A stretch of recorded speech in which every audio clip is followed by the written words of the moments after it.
약국에 가서 갑자기 문을 열고 약국에 들어가서 아저씨 당근 있어요? 그러니까 약사가 토끼가 당근을 달라고 깜짝 놀래가지고 당근 없어. 그래서 토끼가 이제 문을 닫고 나갑니다. 그 다음날 또 토끼가 약국에 들어와가지고 아저씨 당근 있어요? 그러는 거예요.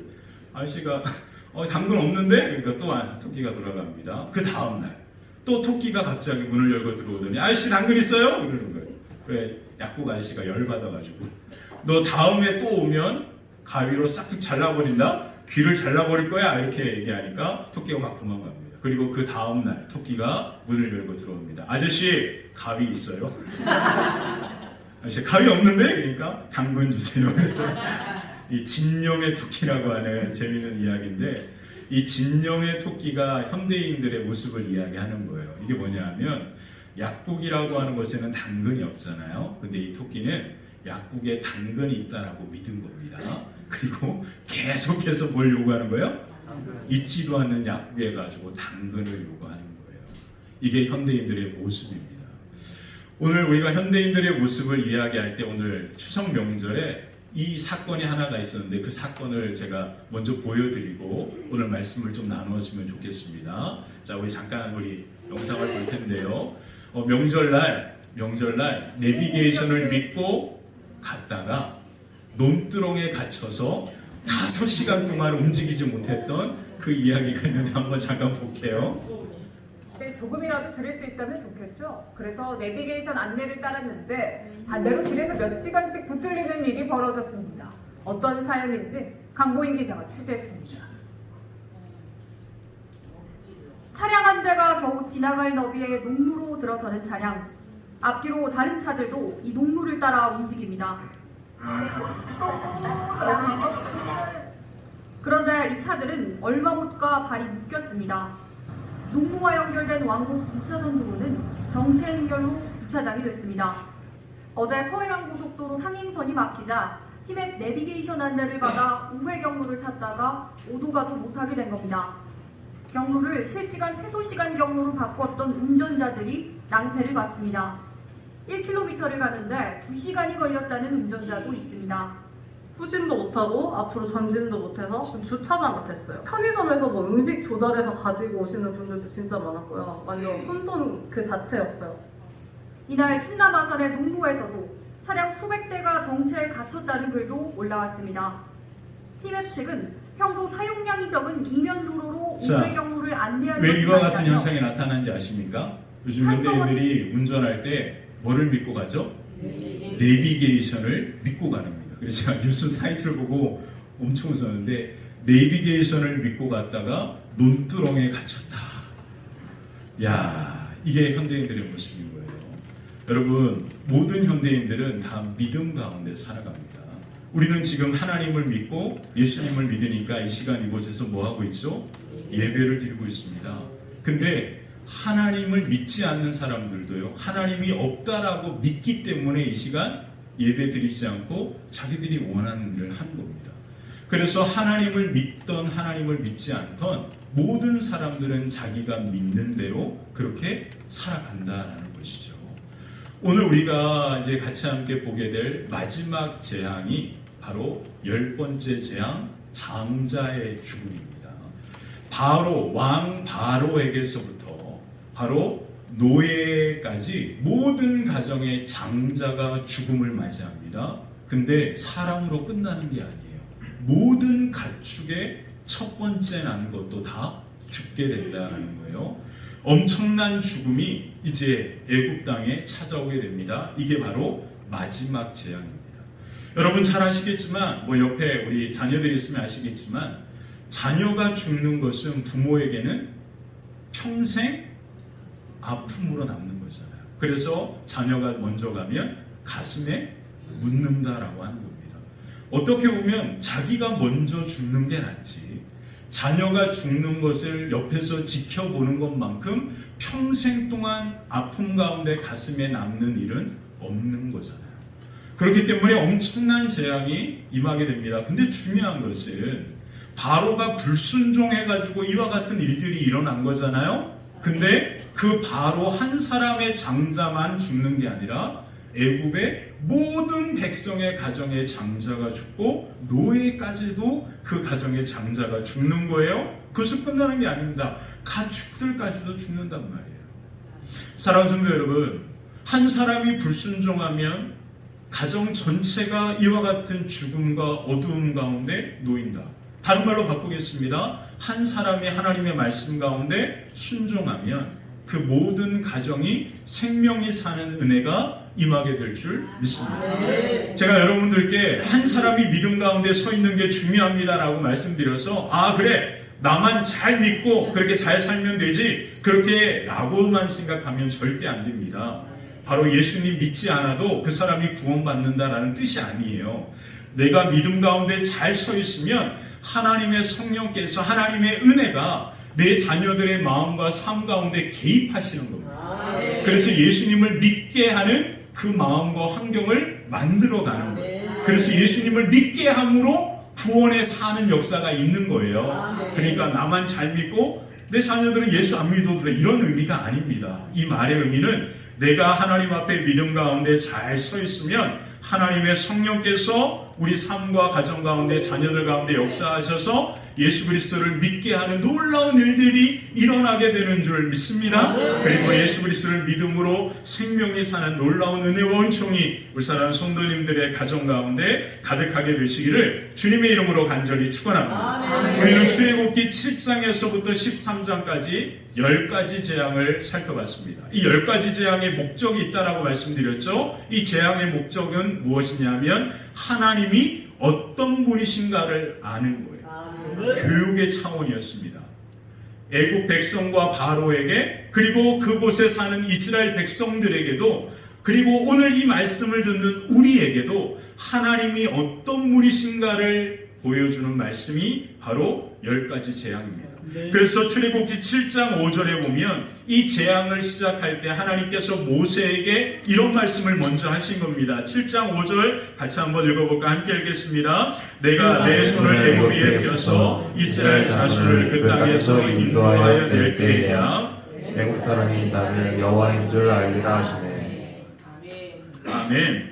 이 재앙의 목적은 이스라엘 백성들 애굽 바로와 애굽 백성들이 하나님이 어떤 분이신지를 여호와가 어떤 분이신지를 알게 될 것이다라고 미리 이 재앙을 시작하면서 말씀하신 겁니다. 하나님이 어떤 분이신가를 묵상하는 것은 우리의 신앙의 삶에 가장 중요한 것입니다. 이 말은 헨리 마틴이라고 하는 선교사가 한 말이에요. 헨리 마틴이라고 하는 인도와 페르시아에 선교를 했던 이분이 뭐라고 이야기했냐면 하나님의 성품을 묵상하는 것이 가장 가치 있는 것이다 라고 얘기했습니다.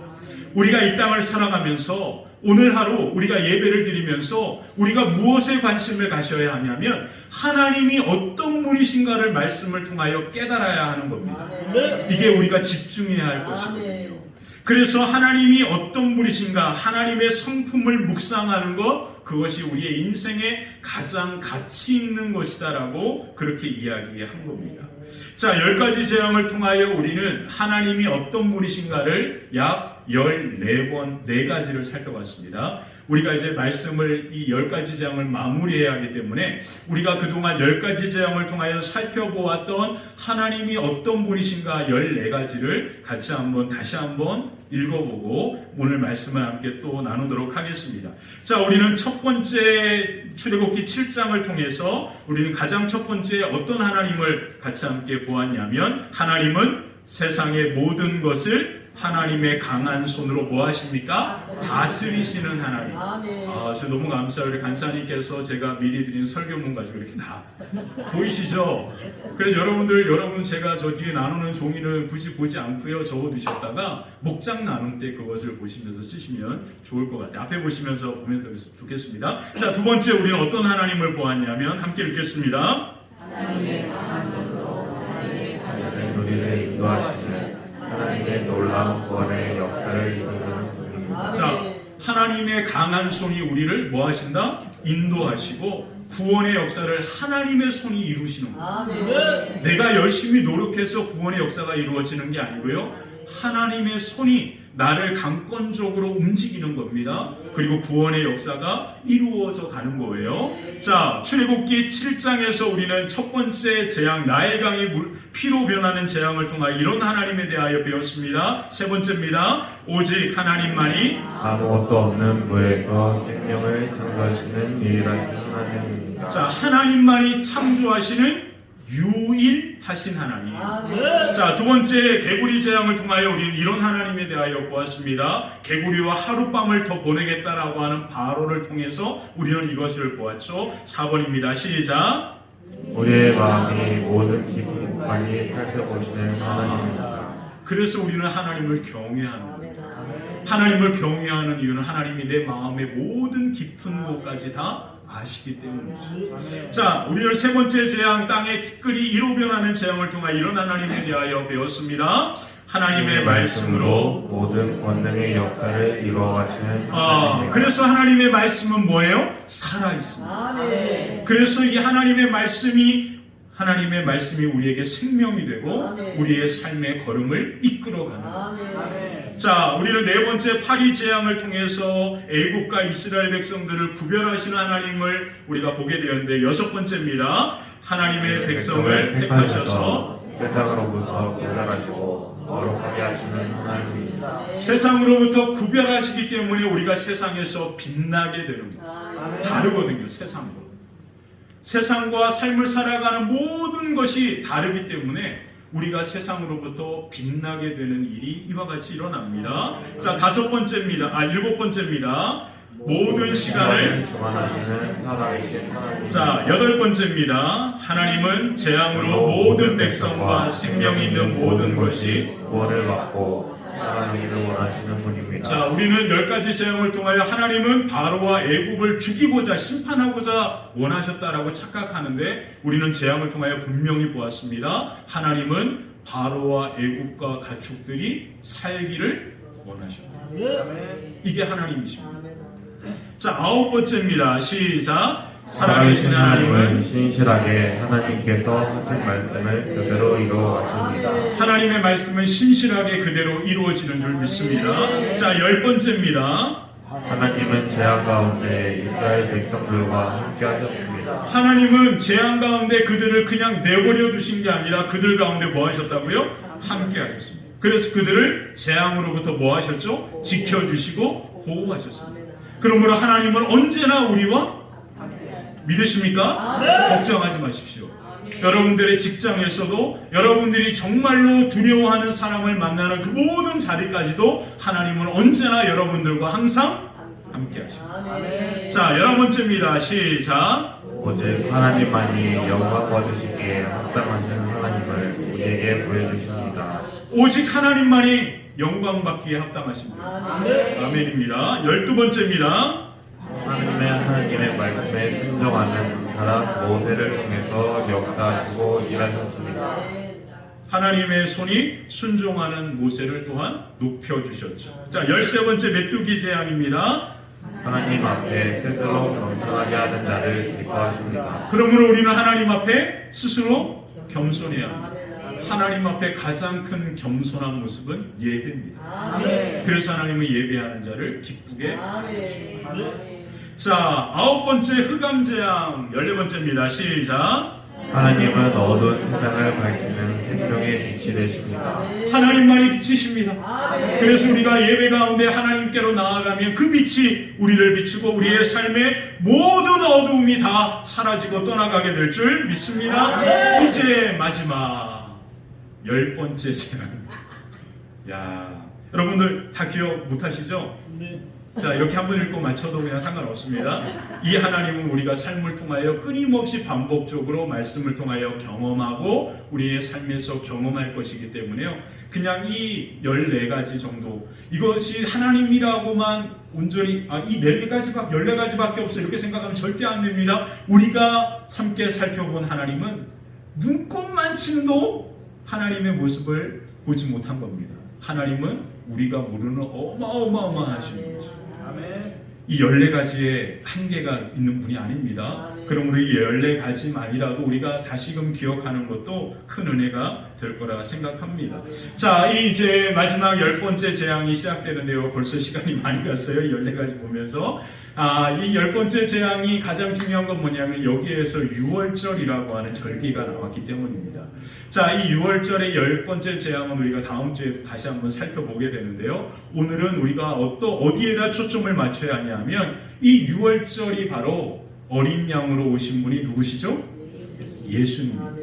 그래서 이 6월절을 하나님께서 모세에게 이와 같이 이스라엘 백성들과 함께 지키라고 하신 이 말씀은 우리가 예수 그리스도를 믿고 믿음 가운데 어떤 태도와 자세를 가지고 살아가야 하는지를 가장 잘 보여주는 말씀이 오늘 말씀입니다.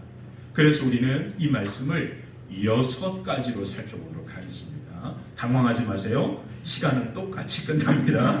자, 우리 첫 번째, 우리가 예수님을 믿고 어떠한 모습으로 어떠한 태도로 살아가야 하는지 6월절의 정신을 가지고 우리가 함께 살펴볼 건데, 첫 번째요, 오직 예수님만이 유일한 길이다. 6월절의 가장 중요한 것이 뭐냐면 흠 없는 어린 양과 염소입니다. 자, 출애굽기 12장에 보면 하나님께서 모세에게 6월절을 이와 같이 지키라고 이야기하면서 이와 같은 명령을 하셨는데, 그 말씀을 우리 같이 한번 보면 5절만 보겠습니다. 5절에 보면 너희 어린 양은 흠없고 1년 된 수컷으로 하되 양이나 염소 중에서 취하고. 자, 그렇다면 흠없는 어린 양이 무엇을 상징할까요? 예수님을 상징하는 거예요. 요한복음 1장 29절에 보면 세례 요한의 제자였던 안드레가 있습니다. 안드레가 누굴까요? 베드로의 동생이잖아요.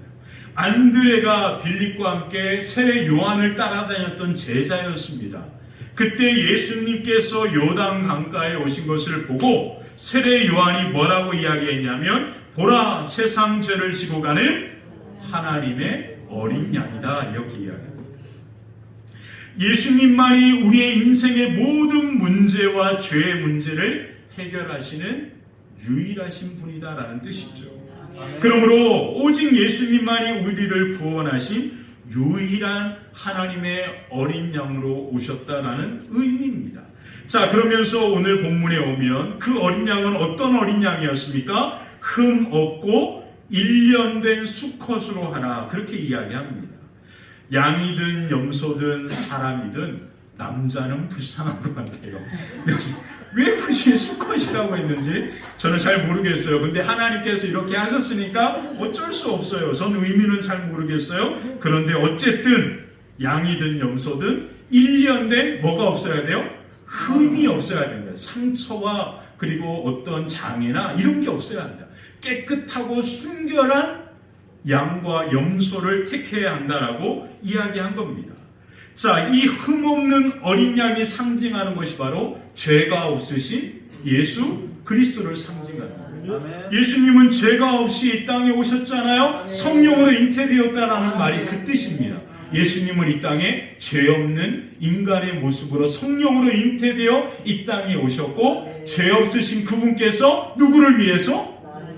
모든 사람을 위하여, 인류를 위하여 뭐를 지신 거예요?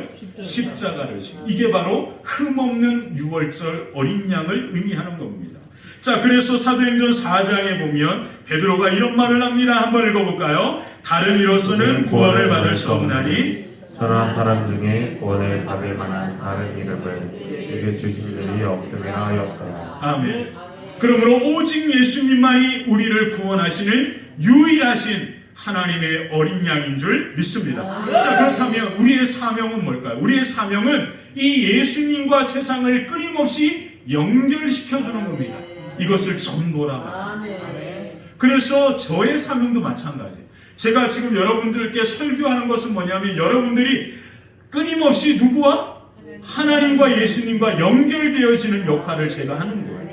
그러니까 저는 중요한 게 아닙니다. 저는 여러분들에게 말씀을 통하여 하나님과 가까이 하는 것이 무엇이고, 하나님의 뜻이 무엇이고, 하나님이 어떤 분이시고 예수님이 어떤 분이신지를 이야기하면서 여러분들이 그 하나님과 예수님과 더욱더 가까이 하게 하는 역할을 제가 하는 거죠. 그러니까 저는 아무것도 아닙니다. 여러분도 마찬가지입니다. 우리 모두는요, 바로 예수님과 우리의 이웃을 사랑하는 친구를 가족을 연결시켜주는 역할을 하는 겁니다. 이게 우리의 사명인 거죠. 자, 그러므로 흠없는 유일한 유월절 어린 양이 되시는 예수님만이 우리의 삶의 모든 죄의 문제를 해결하신 유일하신 분인 줄 믿습니다. 그래서 우리가 예수님을 믿는 거예요. 그래서 우리는 예수님밖에 없다라고 고백하는 거예요. 이 말이 바로 이런 의미가 있는 겁니다. 그러므로 오늘 저와 여러분들에게는 오직 예수님밖에 없는 겁니다. 자, 두 번째, 십자가의 아픔에 동참해야 합니다. 유월절 어린 양을 며칠 동안 그 가정에 가지고 있어야 하냐면 4일 동안 가지고 있게 합니다. 자, 3절에 보겠습니다. 3절 같이 한번 읽어볼까요? 3절입니다. 너희는 이스라엘 온 회중에게 말하여 이르라. 이달 열흘에 너희 각자가 어린 양을 잡을지니 각 가족대로 그 식구를 위하여 어린 양을 취하되. 자, 어린 양을 이달 10일에 우리에서부터 어린 양 하나를 취해라. 그리고 그것을 잡아가지고 가정으로 집으로 가지고 와라. 자, 그 다음에 6절을 한번 보겠습니다. 6절 한번 읽어볼까요? 시작. 이달 열 나날까지 간직하였다가 있을 때 이스라엘 회중이 그 양을 잡고. 자, 우리에서부터 그 양을 한 마리를 양이나 염소 한 흠없는 것을 어린 양을 잡아가지고 어디로 가져오는 거예요? 집으로 가져옵니다. 그리고 바로 그 양을 잡는 게 아니에요. 며칠을 간직하여라? 4일을 가정에 간직해 두어라. 그렇게 이야기하고 있습니다. 집 안에 어린 양과 자녀들과 가족이 함께 4일 밤을 보내게 되는 거죠. 이것이 의미하는 것이 무엇일까요? 그것은 단언합니다. 흠없는 어린 양을 충분히 깊이 생각하라는 뜻이에요. 자, 상상해 볼게요. 아버지가 우리에 가가지고 흠없는 양 한 마리를 잡아옵니다. 그리고 가정으로 메고 와요. 그리고 가정에 둡니다. 그때 장남 아들이, 첫째 아들이 아버지께 오는 거예요. 아버지께 와서, 아버지, 왜 양이 우리에 있지 않고 집 안에 있어요? 이렇게 물어보면 그 아버지가 그 아들에게 이렇게 설명합니다. 이제 4일 뒤면 하나님의 무서운 심판이 애굽 땅에 임할 거야. 그 애굽 땅에 무서운 하나님의 심판이 임하게 될 건데, 그때 바로 이 어린 양을 잡아가지고 이 피를 집의 문설주와 좌우 임방에 바르면 하나님의 죽음의 사자가 우리 집을 넘어가서 바로 이 양 때문에 네가 사는 거야. 이렇게 얘기해 주는 겁니다. 사랑하는 성도 여러분, 우리는 예수님의 십자가를 충분히 깊이 있게 묵상하는 시간이 필요합니다. 그냥 예수님 믿어요. 그리고 예수님께서 나를 위하여 십자가를 지셨어요 라고만 끝나는 것은 바른 신앙의 태도가 아닙니다. 6월절의 핵심은 뭐냐면 이 어린 양과 함께 4일 밤낮을 보내는 거예요. 그리고 이 장자가 아버지 곁에서 이 어린 양을 잡는 그 모습을 직접 눈으로 지켜보면서 이 양 때문에 누가 사는 거예요? 내가 살았구나.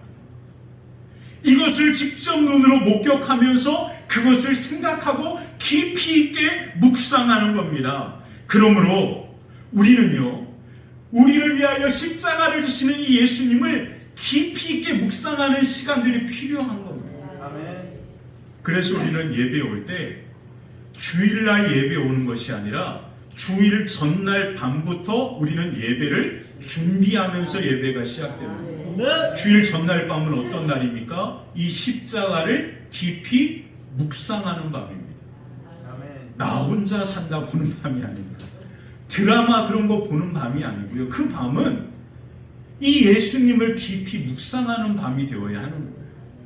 이해되시죠?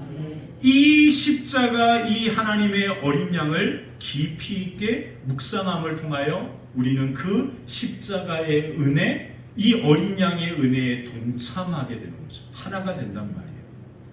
그리고 그 은혜를 몸으로 마음으로 깊이 있게 느끼게 되는 겁니다. 자, 세 번째, 우리의 신앙을 공개적으로 고백해야 합니다. 이스라엘 백성들은 어린 양의 피를 집 좌우 물선주 임방에 바릅니다. 자, 7절을 보면 이 말씀이 이렇게 나옵니다. 7절 같이 한번 읽어볼까? 함께 읽겠습니다. 그 피를 양을 먹을지 좌우문설주와 인방에 바르고 아멘. 그 피를 집 문 앞에다 바랐다라는 거예요. 이것은 뭐냐면 우리의 신앙을 외적으로 고백해야 한다라고 하는 거예요. 자, 피를 바른 그 집은 어떤 집입니까? 하나님을 믿는 이스라엘 백성들의 집이구나. 우리의 신앙도 마찬가지입니다. 우리가 그리스도인인 것을 우리 주변에 있는 그대로 밝히고 고백해야 합니다. 중요합니다. 이게 바로 6월절을 통하여 우리에게 하시는 말씀의 정신입니다. 저와 여러분들이 직장에서요, 바로 내가 그리스도인인 것을 고백하면 정말로 불편합니다. 뭔가 내가 사람들에게 손해를 보는 것 같고 양보해야 될 것 같고, 아닙니다. 그리스도인으로 살아가는 것은 양보하는 게 아니고요, 정확하게 살아가는 거예요. 이해되십니까? 우리는 한국 사람들은 그리스도인이라고 하면 착하다라고 먼저 얘기하는데 아닙니다. 그리스도인은 정확한 사람입니다. 왜 정확합니까? 우리의 삶의 기준은 하나님의 말씀입니다. 그래서 예수님은 뭐라고 말씀하셨는지 아세요? 예, 아니요, 분명히 하라고요. 어중간한 건 없습니다. 하나님의 말씀에 맞는 것은 예고, 아닌 것은 아니고. 이것이 하나님께서 말씀하시는 성경에서 말하는 그리스도인의 삶의 태도입니다. 그래서 그리스도인은 정확한 사람들이고요. 착한 사람이 아니고요. 정확한 사람. 그래서 불편하기도 합니다. 정확하니까요. 뭔가 분명한 기준이 있으니까 그 사람이 살아가는 삶의 모습은 명확하고 분명하고 단순하니까요. 그래서 때로는 이 일로 말미암아 어려움을 당할 때도 분명하게 있죠. 그러나 중요한 것은 우리가 그리스도인인 것을 명확하게 밝히고 고백하고 인정하는 것이 중요합니다. 그리고 이것이 우리를 지켜주고 보호해주고. 자, 네 번째, 예수 그리스도 안에서 화목하게 됩니다. 6월절 어린 양을 어떻게 해야 하냐면 그 양을 잡은 다음에 그 양의 고기를 불에 구워서 이웃들과 종들과 함께 먹게 했습니다. 물에 삶아서 먹지 않고요, 불에 바베큐해서 먹었다라고 그렇게 이야기합니다. 자, 8절 9절 한번 볼게요. 자, 8절 9절 여러분들 양꼬치 좋아하시죠? 양갈비 양꼬치를 이렇게 이스라엘 백성들이 먹은 거예요. 8절 9절 한번 읽어볼까? 함께 읽겠습니다. 그 밤에 그 고기를 불에 구워 무교병과 쓴 나물과 아울러 먹되 날것으로나 물에 삶아서 먹지 말고 머리와 다리와 내장을 다 불에 구워 먹고. 하나님께서 먹는 방법까지 자세하게 알려주셨는데 수육해서 먹지 말고 바베큐로 먹어라. 이게 이제 하나님께서 하신 그 말씀이에요. 여러분, 수육은 성경에서 말씀한 게 아니고요, 바베큐가 이제 성경에서 하신, 이렇게 저는 이제 바베큐 좋아하거든요. 전 고기파, 회파가 아니고 고기파인데 고기 무지 좋아하는데 참 이 말씀이 은혜가 되더라고요. 하나님이 원하시는 방법은 수육이 아니라 바베큐 이렇게 하는 것이다. 정말 할렐루야였습니다. 이 말씀 준비하면서. 자, 고기를 어떻게 했다고요? 구워서 이웃들과 함께, 가족들과 함께 나누어 먹으라. 자, 여러분, 고기 볶는 방법까지 이렇게 말씀하시나 생각하지만 이게 뭐냐면 바로 화목제라고 하는 겁니다. 성경에 보면, 레위기에 보면 하나님께 제사를 드리는 여러 가지 방법 중에 하나가 번제와 그리고 소제와 그리고 속죄제와 화목제, 이와 같은 방법들이 있습니다. 번제와 속죄제는요, 모든 것을 다 태워가지고 하나님 앞에 예배드리는 방법이었고요, 화목제는 바로 이 제물의 고기를 이웃들과 함께 이렇게 나누어 먹는 그러한 시간이었습니다. 이게 바로 화목제를 의미하는데요, 이 화목제는 무엇을 의미하냐면 바로 우리가 하나님 안에 하나가 되었다는 뜻이에요. 그래서 예수님이 우리에게 화목제물이 되셨다라는 말로 표현하잖아요. 그게 바로 로마서 5장 10절에 나옵니다. 로마서 5장 10절 같이 한번 읽어볼까? 함께 읽겠습니다. 곧 우리가 원수 되었을 때 그의 아들의 죽으심으로 말미암아 하나님과 화목하게 자, 되었다. 하나님과 화목하게 되었다. 이 제사를 통하여, 이 유월절 예배를 통하여 우리가 하나님과 뭐하게 되었다? 화목하게 되었다. 하나님과 하나가 되었다. 그게 바로 예수 그리스도가 이 땅에 십자가를 지시고 이루신 놀라운 은혜입니다. 그래서 에베소서 2장에도 바울은 이렇게 표현한 거예요. 에베소 2장 길지만 한번 읽어볼게. 함께 읽겠습니다. 그는 우리의 화평이신지라 둘로 하나를 만드사 원수된 것 곧 중간에 막힌 담을 자기 육체로 오시고 법조문으로 든 계명의 율법을 폐하셨으니 이는 이 둘로 자기 안에서 한 세 사람을 지어 화평하게 하시고 또 십자가로 이 둘을 한 몸으로 하나님과 화목하게 하려 하시며 원수된 것을 십자가로 소멸하시고 18절 보겠습니다. 이는 그로 말미암아 우리들이 한 성령 안에서 아버지께 나아감을 얻게 하려 하십니다. 아멘. 그래서 우리가 이 화목제물이 되시는 예수님의 십자가로 말미암아 하나님과 하나가 되고 그리고 하나님과 하나가 될 뿐만 아니라 우리도 예수 그리스도 안에서 한 형제 자매가 되어 성령 안에서 누구에게로 나아가자? 하나님께로. 자, 다섯 번째입니다. 그래서 은사는 남김없이 불태워야 하는 거예요. 자, 그날 밤 이 어린 양을 잡고 그 고기를 바베큐 해가지고 무교병과 같이 함께 먹잖아요. 그렇게 밤새도록 먹고도 그 고기가 남게 되잖아요. 그 남은 고기를 어떻게 하라 그랬냐면 냉동실에 두라고 한 게 아니라 그것을 다 태워가지고 하나님께 예배드려라 그렇게 얘기합니다. 자, 이것이 뭐냐면 남겨두지 말아라 그렇게 말합니다. 이것이 바로 우리의 삶의 태도가 되어야 하는 거예요. 조지 회필드라고 하는 목사님이 계십니다.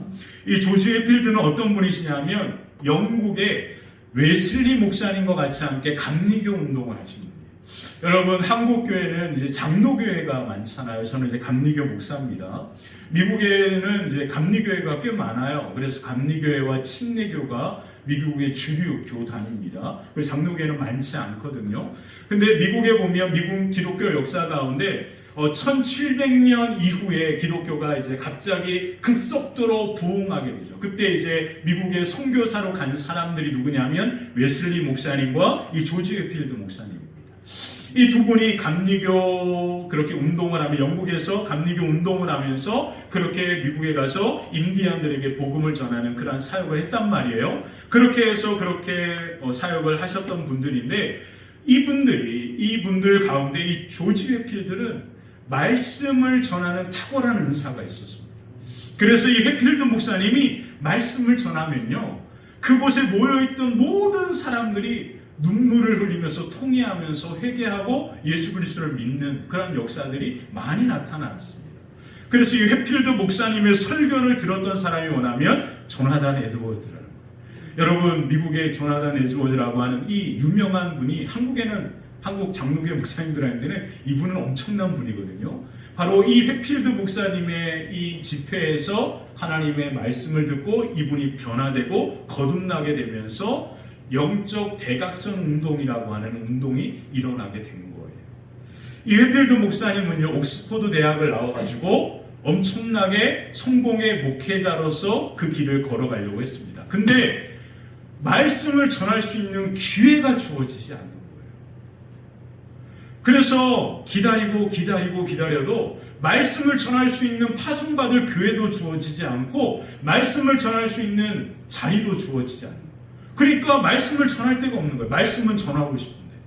그래서 이 회필드 목사님이 말씀을 어떻게 전하기 시작했냐면 야훼에서 공동묘지에서 지나가는 사람들에게 말씀을 전하기 시작합니다. 그렇게 해서 야훼 설교라고 하는 말이 나온 거예요. 이 웨슬리 목사님과 회필드 목사님이 무덤에서 지나가는 사람들에게 말씀을 전하면서 그 사람들이 조금씩 모이면서 말씀을 듣기 시작하면서 감리교회가 시작된 거거든요. 그러면서 이분이 이제 지방으로 다니면서 탄광 같은 데서 말씀을 전하면, 탄광 앞에서 말씀을 전하면 그 탄광 광부들이 탄을 캐면 얼굴이 새카맣잖아요. 그렇게 새카만 얼굴로 하나둘씩 모여드는 거예요. 새카마면 뭐만 하얗죠? 눈만 하얗잖아요. 그래서 해필드 목사님이 말씀을 전하는 앞에 이제 한두 명씩 모여듭니다.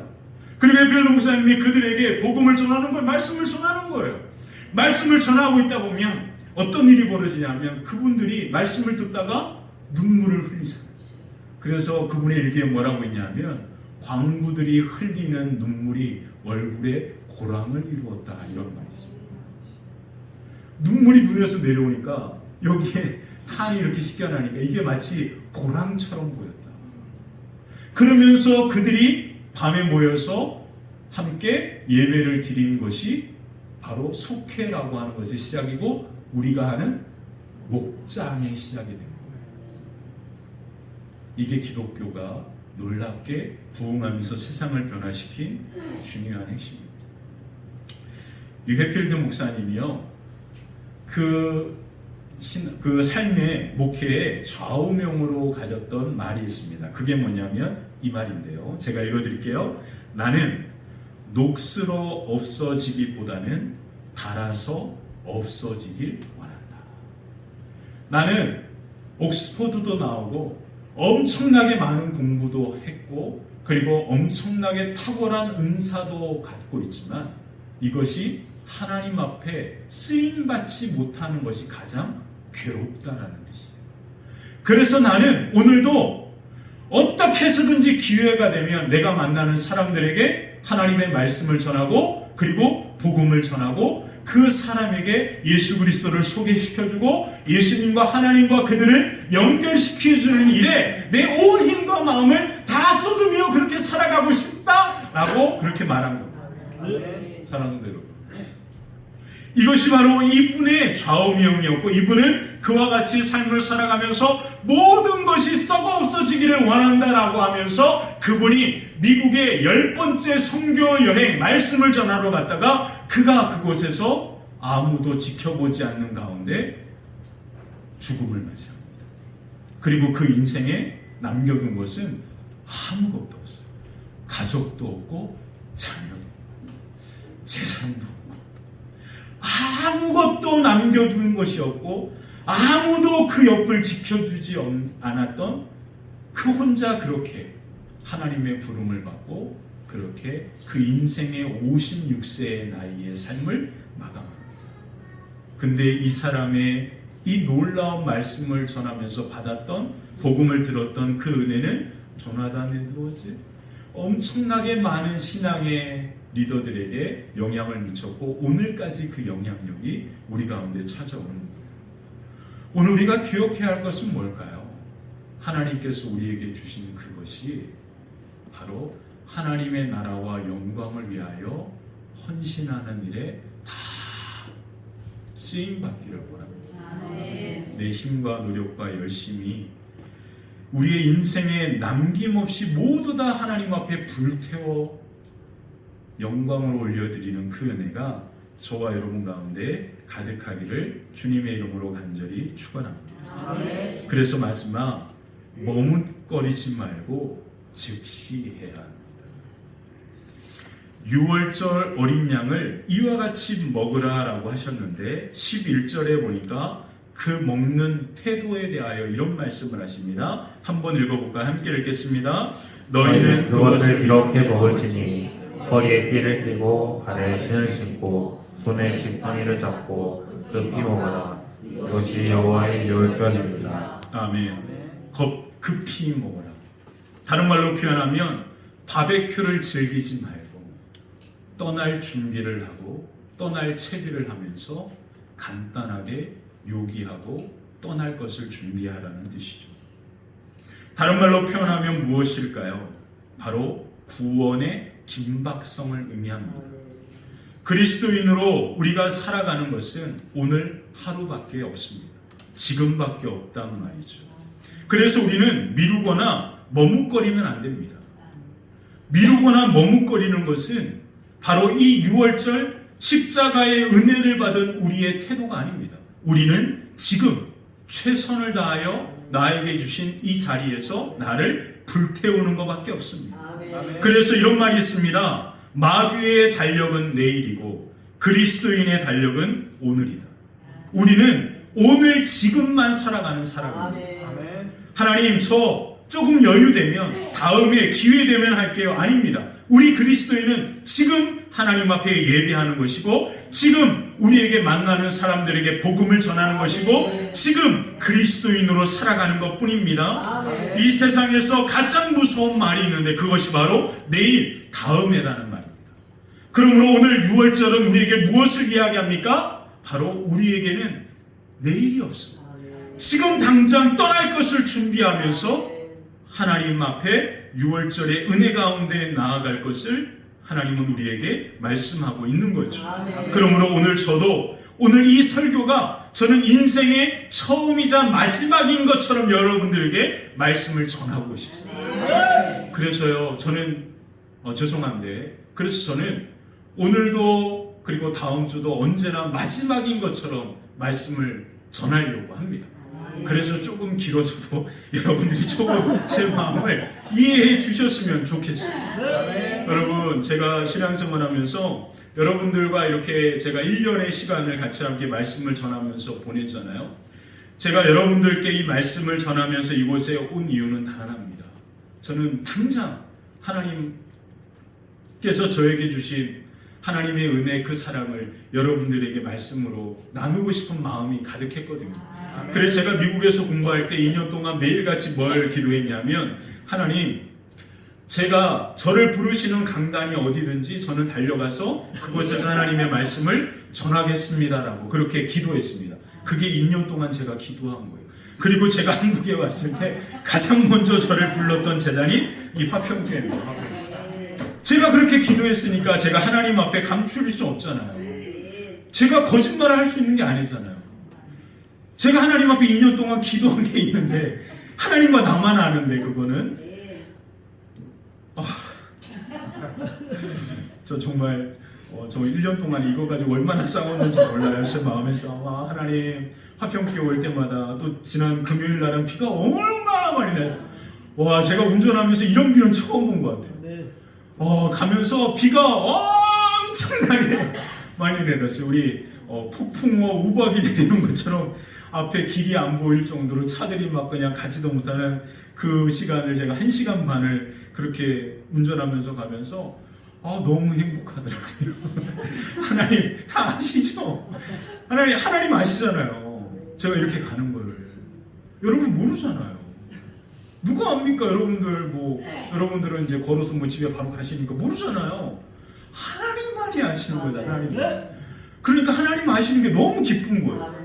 제가 이런 모습으로 이런 마음으로 막 그냥 벌벌벌 떨면서 이렇게 막 그냥 기도하면서 그렇게 가는 그것을 하나님이 아시는 게 너무 행복한 거예요. 저는. 그래서 너무 감사해요. 너무 좋아요. 너무 저는 여러분 전혀 제 이 모습에 여러분들 전혀 그렇게 마음에 조금이라도 그렇게 안타까워하실 게 없어요. 저는 너무 감사하고 너무 행복한 일이에요.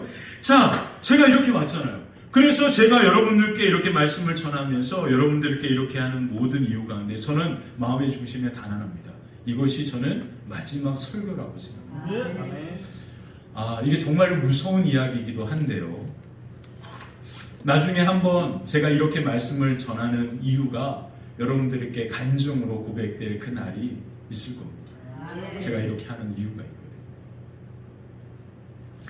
그래서 저는 하나님께서 저를 부르시고 세우신 그 자리가 하나님께서 나를 세우신 곳이라 생각하면서 그렇게 매일같이 말씀을 이렇게 전하고 있는데 그 자리가 화평교회라고 하는 것은 저는 정말 1%도 생각하지 않았거든요. 근데 이렇게 화평교회에서 여러분들과 벌써 이렇게 말씀을 전하면서 오늘 이제 10가지 재앙의 마지막 말씀을 이렇게 마무리하면서 이 회필드 목사님의 마음이 너무 느껴져요. 하나님 앞에 받은 은혜가 얼마나 컸으면 이분은 정말로 그 말씀을 전하기 위하여 발버둥 치면서 기회가 되든 되지 않든 언제나 어디에서나 복음을 전하려고 그렇게 발버둥 치면서 그렇게 삶을 살아갔구나. 그렇게 자기에게 주어진 이 삶을 달아서 없어지기를 원했다라고. 그러니까 하나님은 그 분을 그렇게 사용하시고 하나님의 거룩한 역사를 이루어 가신 거잖아요. 그러면서 제가 너무나 큰 은혜가 되더라고요. 그래서 예수님은 우리에게 뭐라 말씀하신지 아십니까? 내일 일을 위하여 염려하지 말아라. 내일 일은 내일이 염려할 것이고 한날의 괴로움은 그날로 족하다. 우리는 오늘 하나님의 은혜로 그렇게 살아가는 것뿐입니다. 내일은 하나님의 손에 있잖아요. 그러니까 우리는 오늘 하나님의 은혜로 하나님께서 우리에게 주어진 이 자리에서 하나님의 거룩한 역사를 이루며 나아가는 그 은혜, 생명을 살리는 그 은혜가 저와 여러분들을 통하여 아름답게 여러분들의 삶과 가정 위에 임하게 되시기를 주님의 이름으로 간절히 축원합니다. 아멘. 우리 같이 함께 찬양하고 기도하겠습니다.